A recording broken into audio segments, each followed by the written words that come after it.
Hello, this is Jon Griffin, and I'm here today to talk about a concept that most rock guitarists probably won't know about. And if you've studied a lot of jazz, you may be familiar, but they're called kernel chords. At least that's the way I was taught. And they're very simple. They're just chords with the root, the third, and the seventh of minor, major, or dominant, so they have no fifths. They're very versatile. They can be used in place of dominant sharp fives. They can be used as a minor 7 flat 5 because there's no 5 in it. It makes it very easy to use for comping. I use it a lot when I'm just kicking back, trying out some chord ideas, some harmony stuff. Great for backing up vocalists. By using only the mid and low range, you have a lot more ability to just play as you want because the soloist is going to be usually in the higher register above you, the singers especially. They like it. Another thing that's good if you're got a really fast chord progression and you haven't rehearsed your chords in a while, or you don't know all the chords, you can just play these kernel chords and you're harmonically going to be correct without having to, reach for a sharp 9 with a flat 13th on it if you don't know where it is, things like that. So we're going to start off with the 6 basic forms, and then I'm going to show you a little progression, and that will be that.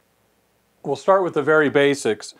And there's only 6 chord forms you need to know, and they're all almost exactly the same with 1 or 2 fingers moving. That's it. There's only 3 fingers used, although you'll notice on the sheet that there are some extra optional notes on some of the chords. That's just doubling either the 3rd or the 7th. But let's start with the easy one. We'll just use the 6th string as a root, so we got our A right here, and we'll make a minor 7th. So instead of, most guitar players will play this bar chord, or maybe they'll do some other kind of funky chord down here depending where they're playing. But we're just going to do our A here, our G, which is the flat 7th, and our C, which is the flat 3 if we're in the key of C. So this is an A minor 2 chord in the key of G if we're talking about jazz progressions. But you can hear how nice that sounds. You could play with a pick if you want, but when I'm doing this kind of comping, I like the finger sound.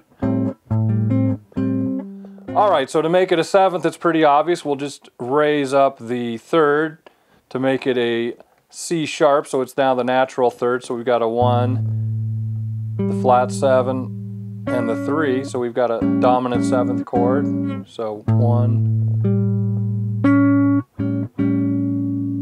And to do a major, the same thing. We just move up our flat 7th into a regular 7th. So now we're playing a G sharp, a C sharp, and an A. Really good for playing bossa nova, Latin type of stuff too, by the way. So now we have our complete 2-5-1 structure, barely moving. So that leaves our next set, which would be on the 5th string root. So we'll do a D in this case.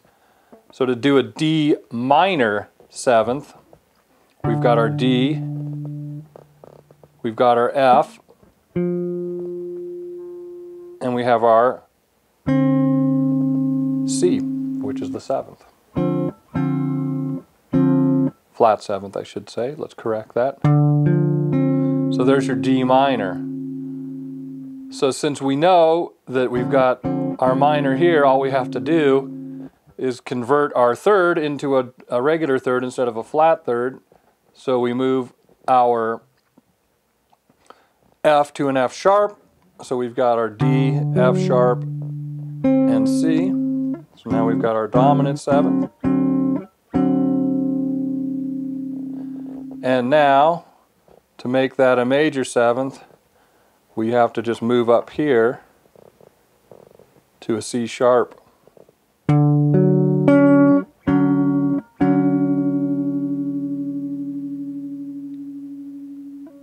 So you can see everything in these chords, you can just move one finger and you'll change from a dominant to a major or a minor. So once you get the fingerings down, it's very quick. So how would we use that? Let's say we're going to stay in our key of G major. Typical 2-5-1 would just be, you're starting with an A minor, comping a little, to D 7th, to G major 7th. Of course, it would go on from there. You might be become a G dominant 7th, to a C major 7th, to an F sharp minor 7th. Then we run out of fret, but we can still get that B flat 7th. Then you got to figure out where you're going to come back in. But if you're playing, especially bossa nova Latin stuff, you can really get some cool progressions.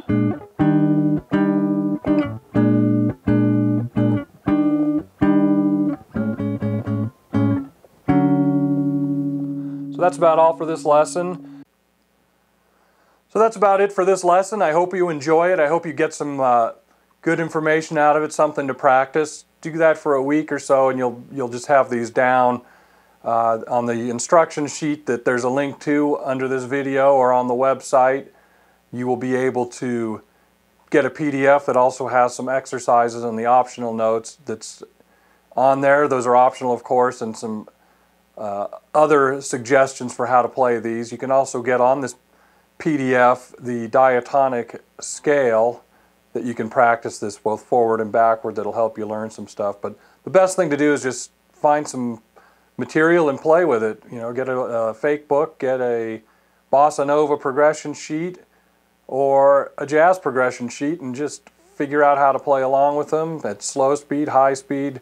Once you get your fingers in the groove with that stuff, it's very, very easy to just fall into that if you really have to, or if you need to, if the situation calls for it. So good practicing. Have a nice week.